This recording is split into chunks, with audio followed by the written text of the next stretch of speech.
Ang Iran ay nasa isang kritikal na yugto ng pagbagsak, hindi dahil sa digmaan kundi sa pagkawala ng supply ng tubig.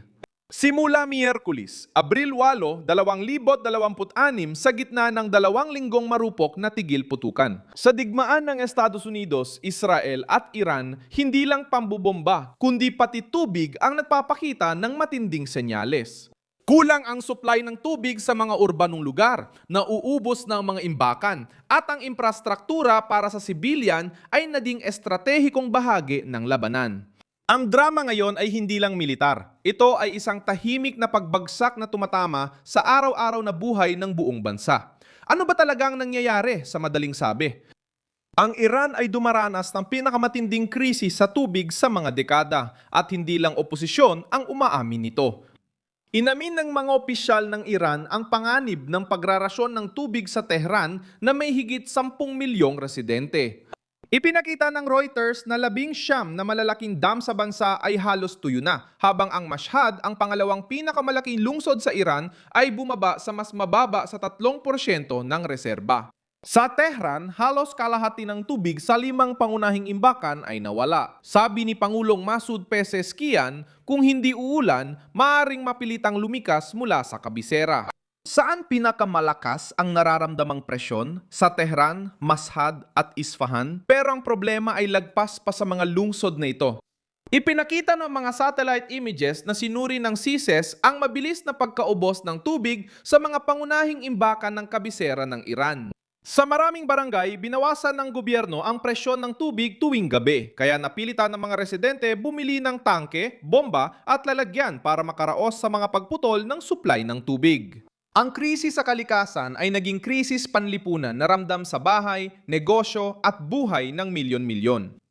Paano umabot sa ganitong sitwasyon ang Iran? Dahil sa matagal na tagtuyot, matinding init at sunod-sunod na pagkakamali. Itinuro ng World Weather Attribution na noong 2025 ay ikalimang sunod na taon ng tagtuyot na pinalala pa ng pagbabago ng klima. Pero ang sentro ng sakuna ay politikal at estruktural. Mahigit 70% ng tubig sa bansa ay ginagamit ng agrikultura. Dahil sa dekadang hindi maayos na pagpaplano ng dam, pagbabarena ng balon at sobrang pagkuha ng tubig sa ilalim ng lupa, humina ang sistema.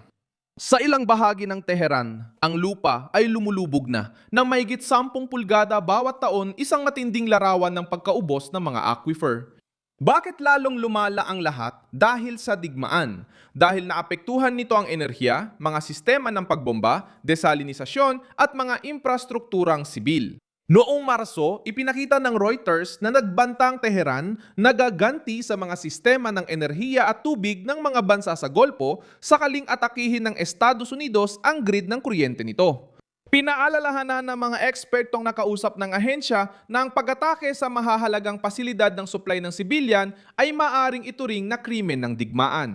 Inatake rin ng Iran ang planta ng kuryente at desalinisasyon sa Kuwait. At ngayong linggo, iniulat ng Reuters na ang mga planta ng desalinisasyon ay naging hayagang target ng tumitinding tensyon sa reyon.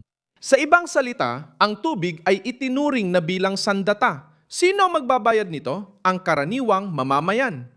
Hindi na abisuhan ang mga pamilya kapag natutuyo ang gripo. Nag-i-improvise gamit ang deboting tubig ang mga ina, humihinto ang maliliit na negosyo at lumalala ang pakiramdam ng pagkaabandona. Naggulat ang mga residente sa Tehran at Mashhad ng ilang oras na walang tubig at sinisi ang masamang pamamahala. Mahalaga ito. Tinatangka ng rehimen isisi ang lahat ng kasalanan sa digmaan.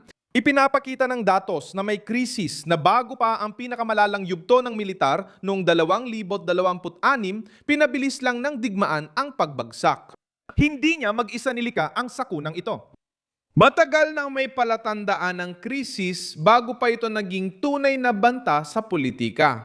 Ipinapaalala ng Reuters na ang kakulangan ng tubig ay nagdulot ng marahas na mga protesta noong 2021 at nagpasiklab din ng galit noong 2018, lalo na sa mga magsasakang nagrereklamo ng paglihis at maling pamamahala.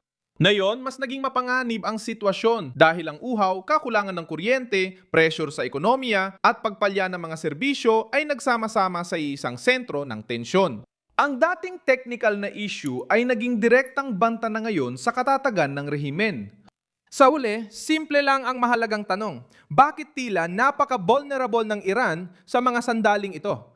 Hinayaan ng rehimen na maging bahagi ng sistema ang tagtuyot at gawing rutina ang maling pamamahala. Kaya ngayon ay humaharap sila sa digmaan sa sira ng estruktura. Hindi lang ito tungkol sa dam na walang laman o sirang tubo. Unti-unting nasisira ang buong sistema.